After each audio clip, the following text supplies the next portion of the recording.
ચાલો હવે આપણે સ્વાધ્યાયના પ્રશ્નો જોવાના છે. તો સ્વાધ્યાયના પહેલા પ્રશ્નમાં આપણે આપેલું છે કે નીચેની પ્રક્રિયાઓ માટે વેગ અભિવ્યક્તિ છે, એના પરથી પ્રક્રિયા ક્રમ અને વેગ ના પરિમાણો એટલે કે એનો એકમ કહેવાનો છે આપણે. બરોબર. તો પેલું સમીકરણ આપણને આપેલું છે 3NO, એમાંથી NO2 બને છે. અને આ વસ્તુ આપણને આપેલી હોય તો જ તમે આનામાં કંઈક જવાબ દઈ શકો. બરોબર. તો આની ઉપરથી જ ખબર પડી જાય છે કે આ પ્રક્રિયકની સાંદ્રતાની 2 ઘાત છે, એટલે પ્રક્રિયા ક્રમ છે ઈ દ્વિતીય ક્રમની પ્રક્રિયા થઈ. કેટલામાં ક્રમની પ્રક્રિયા થઈ? દ્વિતીય ક્રમની.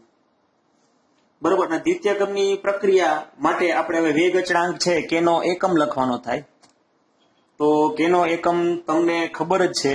શું એકમ છે? તો કે આ મોલ પ્રતિ લીટરની 1 - n ઘાત અને આ જે સમય સેકન્ડ છે એની -1 ઘાત. આ આપણું સૂત્ર છે જનરલ.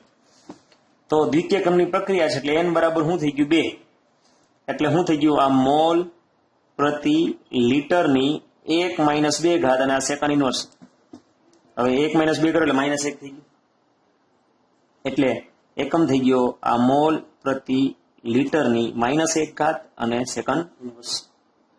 રેડી? એટલે તમારે લખવું હોય તો હું લખી શકો મોલ ઇનવર્સ, બરોબર. લીટરની ઇનવર્સ કરો એટલે છેદમાં છે એટલે ઉપર આવે એટલે લીટર થઈ જાય અને સેકન્ડ ઇનવર્સ. આ એકમ થઈ ગયો. આવું કરવાનું છે. રેડી?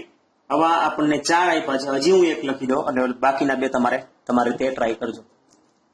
તો બીજું સમીકરણ આપણને આપેલું છે કે હાઇડ્રોજન પેરોક્સાઇડની આ આયોડાઇડ આયન સાથેની પ્રક્રિયા થાય. એસિડિક માધ્યમ એટલે વત્તા આ 2H+ પણ આપેલું છે અને એમાંથી 2 પાણીના અણુ અને આ I3- આયન. રેડી? અને આના માટે પણ આપણને વેગ અભિવ્યક્તિ રજૂઆત કરેલી છે. વેગ બરાબર આ K H2O છે, H2O2 છે, એની પણ 1 ઘાત આપેલી છે અને આ I- છે એની પણ 1 ઘાત આપેલી છે. એટલે આની 1 ઘાત ને 1 ઘાત એટલે એમનું તમને ખબર પડી જાય કે પ્રક્રિયાનો ક્રમ છે એ કેવો થઈ જાય? દ્વિતીય ક્રમની પ્રક્રિયા. તો પ્રક્રિયા ક્રમ કેટલો થઈ ગયો? તો કે 2. અહીં 1 ઘાત ને 1 ઘાત એટલે 2. પ્રક્રિયા ક્રમ 2 થઈ ગયો. અને વેગ અચળાંક છે એ ઉપર થયું સેમ ટુ સેમ થાય, કાંઈ આપણે ફેરફાર કરવાનો થાય નહીં. એટલે કેનો એકમ થઈ જાય હું mall inverse litre second inverse. Ready? Clear? હવે આવું જ કામ હજી તમારે ત્રીજા અને ચોથામાં કરવાનું છે. તો ત્રીજા ક્રમમાં ત્રીજું સમીકરણ જોવો તમે જોશો 3/2 ઘાત એટલે 1/2 ક્રમની પ્રક્રિયા થઈ 1.5. તો અહીંયા n બરાબર 3/2 મૂકીને સાદુરૂપ આપો એટલે એ જવાબ થઈ જાય. અને ચોથામાં તમે જોઈ લેજો પ્રથમ ક્રમની પ્રક્રિયા છે તો એકમ સેકન્ડ ઇનવર્સ થશે. તો એ 2 તમે ટ્રાય કરજો. બોલી તો ગયું જવાબ સાથે બધું, પણ છતાં તમે ટ્રાય કરજો. તો આ થઈ ગયો સ્વાધ્યાયનો પહેલો દાખલો. હવે સ્વાધ્યાયનો બીજો દાખલો. સ્વાધ્યાયના બીજા દાખલામાં આપણને એક પ્રક્રિયા આપેલી છે આવી રીતના 2A પ્રક્રિયકમાંથી 2A વત્તા આ B, આ 2 પ્રક્રિયક છે. એમાંથી 2 પ્રક્રિયકોમાંથી આપણને નિપજ મળે છે A to B. અને આ પ્રક્રિયા માટે આપણને વેગ અભિવ્યક્તિ આપેલી છે કે એની સાંદ્રતાની 1 ઘાત એટલે કે એની સાપેક્ષે પ્રથમ ક્રમની પ્રક્રિયા અને B ની સાંદ્રતાની 2 ઘાત એટલે B પ્રક્રિયકની સાપેક્ષે દ્વિતીય ક્રમની પ્રક્રિયા. એટલે કુલ પ્રક્રિયા ક્રમ છે એ કેટલો થઈ જાય? તો કે 3. અને આ પ્રક્રિયા માટેની K ની કિંમત પણ આપણને આપેલી છે કે બરાબર 2 × 10 - 6 ઘાત. અને તૃતીય ક્રમની પ્રક્રિયા હોય એટલે તમને એકમ લખતા આવડતો હોય. એટલે અહીંયા જે આમ નથી શીખવાડ્યું, અહીંયા આમાં n બરાબર 3 મૂકો એટલે 2 ઘાત વધે -2. તો મોલની -2 ઘાત, લીટરની 2 ઘાત અને સેકન્ડ છે તે ઇનવર્સ જ રહેશે. એટલે આ તૃતીય ક્રમની પ્રક્રિયાનો કેનો એકમ આપી લીધો. અને આપણે A ની સાંદ્રતા 0.1 મોલ પ્રતિ લીટર અને B ની સાંદ્રતા 0.2 મોલ પ્રતિ લીટર હોય તો પ્રક્રિયાનો પ્રારંભિક વેગ ગણવાનું કીધું છે. અને એ ઘટીને 0.06 મોલ પ્રતિ લીટર થાય ત્યારે પ્રક્રિયાનો વેગ કેટલો થાય એ ગણવાનું છે. તો 2 વસ્તુ આપણને ગણવાની કીધેલી છે. રેડી? તો એની સાંદ્રતા કેટલી આપેલી છે? 0.1 મોલર. મોલ પ્રતિ લીટર લખો, મોલર અને કઈ ફરક પડે નહીં. અને B ની સાંદ્રતા આપી છે 0.2 મોલર. રેડી? તો શરૂઆતનો વેગ પેલું જે ગણવાનું છે એ શરૂઆતનો વેગ આ કે એ બી ની સાંદ્રતાની 2 ઘાત બધાની કિંમત મૂકો કે એની કિંમત કેટલી આપી તો કે 2 ગુણ્યા 10⁻6 ઘાત એ કેટલો આપ્યો તો કે 0.1 બી કેટલો આપ્યો છે તો કે 0.2 અને એનો 2 ઘાત તો છે એટલે 2 ઘાત કરો એટલે હવે આને તમે ત્રણેયનો ગુણાકાર કરી નાખો તો શું થઈ જાય 8 ગુણ્યા 10⁻9 ઘાત મોલર પ્રતિ સેકન્ડ રેડી આ શરૂઆતનો વેગ આવી ગયો હવે બીજું ગણવાનું કીધું છે આપણને કે પ્રક્રિયા એની સાંદ્રતા 0.1 મોલર થી ઘટીને 0.06 મોલર થાય તો હવે આ પ્રક્રિયા એ છે એની વપરાયેલ સાંદ્રતા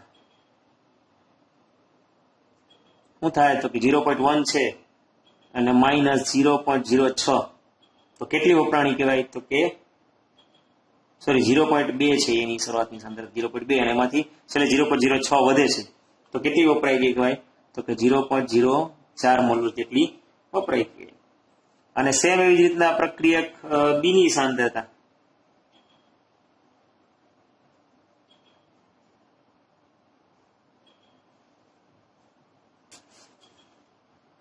તો એની સાપેક્ષમાં જો આપણું સમીકરણ છે એની ઉપરથી ખબર પડતી હોય 2a છે ને b છે તો એની સાંદ્રતા ઘટી હોય આ 2a વપરાય ત્યારે એક જ b વપરાય તો એની સાંદ્રતા જેટલી વપરાણી હોય એના કરતા અડધી સાંદ્રતા વપરાય સમજાય છે તો એ પ્રમાણે સોરી અહીંયા આ પોઈન્ટ 1 જ છે પોઈન્ટ 1 માંથી 0.06 બાદ કરો એટલે આવી રીતના 0.04 આવશે એટલે આ એની સાંદ્રતા જે હોય એની અડધી જ વપરાશે સમજાણું તો એની સાંદ્રતા કેટલી વપરાણી છે તો કે 0.04 તેનાથી અડધી એટલે કેટલી તો કે 0.02 આટલી બીની સાંદ્રતા વપરાય હવે આ બે કિંમત છે હવે બી ની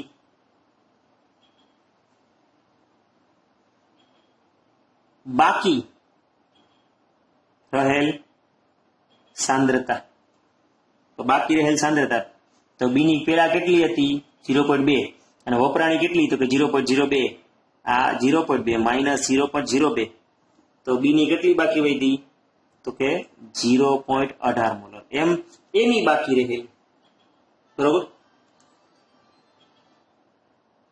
એની બાકી રહેલ સાંદ્રતા એ રકમમાં કીધી છે કેટલી વિધી છે 0.06 હવે આ બે કિંમતો છે એ આપણા ઓલા સૂત્રમાં શરૂઆતના વેગવાળા હોય એમાં મૂકી દો તો તેથી અંતિમ વેગ બરાબર આ કે આ એ અને આ બી છે એનો વર્ગ રેડી કે એટલે શું મૂકવાનું છે શું રકમ છે તો કે 2 ગુણ્યા 10⁻6 ઘાત એ એટલે 0.06 અને બી એટલે 0.18 નો વર્ગ હવે આનું સાદું રૂપ આપી દઉં ત્રણેયનો ગુણાકાર કરીને તો જવાબ આવશે 3.88 ગુણ્યા 10⁻9 ઘાત મોલર પ્રતિ સેકન્ડ રેડી આ થઈ ગયો સ્વાધીનો બીજો દાખલો હવે આપણે સ્વાધીનો ત્રીજો દાખલો ગણવાનો છે ચલો સ્વાધીનો ત્રીજો દાખલો એની રકમ જોઈ લઈએ આપણે એમોનિયાનું પ્લેટિનમની સપાટી પર વિઘટન શૂન્યક્રમની પ્રક્રિયા છે શૂન્યક્રમની કીધી અને એના માટે કે આપણને આપેલો છે તો N2 અને H2 ના નિપજના વેગ કેટલા હોય એ આપણે ગણવાના કીધા છે સમીકરણ લખવું પડે એમોનિયાના વિઘટન પ્રક્રિયા NH3 બરોબર આ બે એમોનિયા એમાંથી શું બનશે N2 અને 3H2 આ સમીકરણ છે આપણું બરોબર તો આના માટે આપણે વેગ લખીએ વેગ શું થાય આ બગડો આગળ છે એટલે 1/2 ડેલ્ટા એટલે કે ડી આ એમોનિયાની સાંદ્રતાના છેદમાં dt બરાબર આ પ્રક્રિયા વપરાય એટલે એને આગળ શું લખવું પડે તો કે માઇનસ બરોબર એવી રીતના n છે એની આગળ એક જ છે એટલે d પ્લસ નિપજ છે એટલે વધતો હોય એટલે પ્લસ લખો dt બરાબર પ્લસ આ તગડો છે એટલે 1/3 d H2 ની સાંદ્રતા છેદમાં dt. રેડી? તો આ શૂન્ય ક્રમની પ્રક્રિયા છે એટલે એને વેગ રજૂઆત લખવું તો વેગ બરાબર k. આ એમોનિયાની સાંદ્રતાની કેટલી ઘાત 0 ઘાત એટલે શું થયું? k જ થયું. તો k ની કિંમત તો આપણને રકમમાં જ આપેલી છે. કેટલી આપેલી છે? તો કે 2.5 ગુણ્યા 10 ની -4 ઘાત મોલર પ્રતિ સેકન્ડ. રેડી? ક્લિયર? તો હવે આપણે કેના વેગ સાપેક્ષમાં વેગ ગોતવાના છે? નિપજના વેગ ગોતવાના છે. બરાબર? તો વેગ બરાબર આ છે નિપજ એટલે n2. તો શું થાય? d n2 ના છેદમાં dt બરાબર શું જવાબ આવશે? તો કે 2.5 ગુણ્યા 10 ની -4 ઘાત મોલર પ્રતિ સેકન્ડ. અને અહીંયા જુઓ H2 નો ગોતવાનો છે તો શું છે? +1/3 d H2 ના છેદમાં dt બરાબર શું થાય? 2.5 ગુણ્યા 10 ની -4 ઘાત મોલર સેકન્ડ ઇન્વર્સ. તગડો અહીં ગુણાકારમાં આવી જાય એટલે d H2 ના છેદમાં dt બરાબર આ તગડો ગુણાકાર 2.5 ગુણ્યા તમે 3 કરશો એટલે જવાબ આવશે 7.5 ગુણ્યા 10 ની -4 ઘાત મોલર પ્રતિ સેકન્ડ, એટલે કે સેકન્ડ ઇન્વર્સ લખો તો પણ ચાલે. આ મળી ગયા આપણને હાઇડ્રોજન નિપજનો વેગ. રેડી? ચાલો એના પછીનો દાખલો સ્વાધ્યાયનો ચોથો. તો પેલા રકમ સમજવાની રહે. સ્વાધ્યાયના ચોથાની બહુ મોટી છે આપણે વાત. કે ડાયમિથાઇલ ઇથર નું વિઘટન મિથેન H2 અને CO ની બનાવટમાં પરિણામે છે. એટલે ડાયમિથાઇલ ઇથર છે એટલે આવી રીતના CH3OCH3 ડાયમિથાઇલ ઇથર કહેવાય. એનું વિઘટન થશે. એમાંથી શું બનશે? તો કે આ મિથેન બનશે. શું બનશે? તો કે H2 બનશે. અને શું બનશે? તો કે CO. આ ત્રણ વસ્તુ બને છે. અને આ પ્રક્રિયા વેગ આ પ્રમાણે લખીએ કે આનો પ્રક્રિયા વેગ આપણને આપેલો છે કે વેગ બરાબર k. આ CH3OCH3 ઇથરની સાપેક્ષમાં કેટલામા ક્રમની? 3/2 એટલે કે 1/2 ક્રમની પ્રક્રિયા છે. પ્રક્રિયાનો વેગ બંધ પાત્રમાં દબાણનો વધારો કરીને અનુસર કરી શકાય, જેથી વેગ અચળાંક ડાયરેક્ટ થઈ આંશિક દબાણમાં વ્યક્ત કરી શકે. તો વેગ છે એ આપણે આ જે સાંદ્રતા છે, દબાણ છે, એટલે આપણે આ સમીકરણને આમ પણ લખીએ વેગ આ k અને આ સાંદ્રતાને બદલે આપણે લખવું પડશે દબાણ, આંશિક દબાણ. કોનું? તો કે આ ઇથરનું COCH3. બરોબર? અને એની કેટલી ઘાત થાય? તો કે 3/2 ઘાત. આમ લખી આપીએ. બરોબર? દબાણ છે એ 12 અને સમય છે મિનિટમાં ગણવાનું. તો આપણે ગણવાનું શું છે એ કહો ને ભાઈ? તો ગણવાનું છે વેગ અચળાંકના એકમો શું હોય. વેગ અચળાંકનો એકમ શું હોય આપણને ઈ લખવાનું કીધું છે. તો આપણું આ સમીકરણ થયું. વેગ અચળાંક k છે એનો એકમ લખવાનો છે. તો કેટલામાં ક્રમની પ્રક્રિયા છે? તો કે 3/2 ક્રમની પ્રક્રિયા છે. તો વેગ અચળાંક k નો વેગનો એકમ કેવો હોય? તો 12 પ્રતિ મિનિટ જ થઈ ગયો. બરોબર? વેગનો એકમ શું થાય? 12 પ્રતિ મિનિટ. તો આમાં આપણે k ને કરતા તરીકે કરવું પડે. k શું થઈ જાય? વેગના છેદમાં આ p CH3OCH3 ની કેટલી ઘાત? તો કે 3/2 ઘાત. રેડી? હવે વેગનો એકમ શું છે? તો કે 12. દબાણ છે એટલે 12 અને સમય વેગો એટલે સમય લેવો પડે. બરોબર? 12 પ્રતિ મિનિટ ઇનવર્સ, અથવા તમે સેકન્ડ લ્યો, જે લ્યો એ રકમમાં આપણને જે આપેલું એ પ્રમાણે ફેરફાર કરી. સમય ના આપ્યો હોય તો સેકન્ડ મિનિટ જે તમારે લખવું એ લખી આવો. તો આપણે રકમમાં કીધું છે સમય છે મિનિટમાં લ્યો તો 12 પ્રતિ મિનિટ કયો, મિનિટ ઇનવર્સ કયો. આ વેગને બદલે આપણે એનો એકમ લખો અને દબાણ છે એટલે એને 12 જ કહેવાય. 12 ની કેટલી ઘાત લખવાની? તો કે 3/2. ઉપર 12 ની 1 ઘાત ને નીચે 12 ની 3/2. ઉપર જાય એટલે શું થઈ જાય? -3/2. બરોબર? તો 1 માંથી 1.5 ગયા એટલે કેટલે વધે? તો કે અડધો વધે. પણ એ કેવો? માઇનસ. તો 12 ની -1/2 ઘાત અને આ મિનિટની -1 ઘાત. લ્યો આ આપણો થઈ ગયો k ના પરિમાણ કયો? k નો એકમ કયો? જે ગણવાનું કીધું હતું એ ગણાય. સ્વાધ્યાયનો ચોથો થઈ ગયો. હવે સ્વાધ્યાયનો પાંચમો છે ઈ થિયરી છે. સ્વાધ્યાયનો છઠ્ઠો છે એ પછી દાખલો છે. તો આપણે છઠ્ઠો ભણીએ.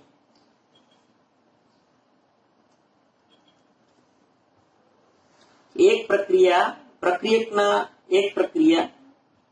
સંદર્ભમાં દ્વિતીય ક્રમની છે અને પ્રક્રિયાનો વેગ કેવી રીતે અસર પામશે તો આપણે પ્રક્રિયકની સાંદ્રતા બમણી કરીએ કે અડધી કરીએ એમ બે આપણે ઓપ્શન કીધા. તો આવા દાખલા છે એ 2 માર્કમાં પ્રશ્ન ગ્રુપમાં પૂછીએ બરોબર. તો આપણે એક પ્રક્રિયા છે, માની લો કે એક પ્રક્રિયા કે જેમાં પ્રક્રિયક એક જ છે અને એમાંથી આ નિપજ બને છે એવું આપણે લખી દઈએ. અને કેટલામાં ક્રમની પ્રક્રિયા છે કે દ્વિતીય ક્રમની. તો આ પ્રક્રિયા માટે તમે વેગ લખો તો કે સાંદ્રતા a ની કેટલી ઘાત થઈ ગઈ 2 ઘાત, એટલે દ્વિતીય ક્રમની પ્રક્રિયા થઈ ગઈ બરોબર. હવે આપણે શરૂઆતના આ જે વેગ છે એને આપણે સાંદ્રતા બતાવી r1. હવે પેલી કન્ડિશનમાં આપણને શું કે છે કે તમે બમણી સાંદ્રતા કરવામાં આવે તો પ્રક્રિયકની સાંદ્રતા કેવી કરવામાં આવે બમણી કરતા.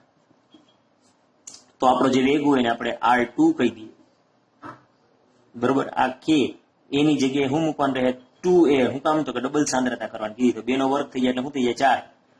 આ k આ એની સાંદ્રતા એમ ન, આના બદલે તમે શું મૂકી શકો r1 તો 4 r1. આવો દાખલા આગળ એક વખત ગણેલો છે. તો પ્રારંભિક વેગ કરતા કેટલા ગણો વેગ થઈ જાય તો કે 4 ગણો. સેમ આવો જ રીતે તમારે બીજી ગણતરી કરવાની કે પ્રક્રિયકની સાંદ્રતા અડધી કરતા. તો એ વેગને આપણે પણ r2 r3 જે લખવું લખો તો r2 લખી. આ કે સાંદ્રતા a/2 ની કેટલી ઘાત તો કે 2 રેડી. એટલે શું થઈ જાય કે સાંદ્રતા a ની આ વર્ગ 2 નો વર્ગ શું થઈ જાય 4. આને બદલે તમે શું મૂકી ગયો r1 કે a ની 2 ઘાત ને બદલે તમે શું મૂકી શકો r1 જ્યારે આ છે એ ઉપર r1 ના છેદમાં 4. તો કેટલા ભાગનું થઈ ગયું કહેવાય ચોથા ભાગની વેગ છે એ ચોથા ભાગનો થઈ ગયો. આ પ્રશ્ન 6 કેવો થઈ ગયો તો કે પૂરો થઈ ગયો. રેડી. તો આજે 5-6 દાખલા ગણ્યા એ તમે ઘરે ટ્રાય ફરીથી ગણી લો. રેડી. અહીં સુધી આપણે રાખીએ.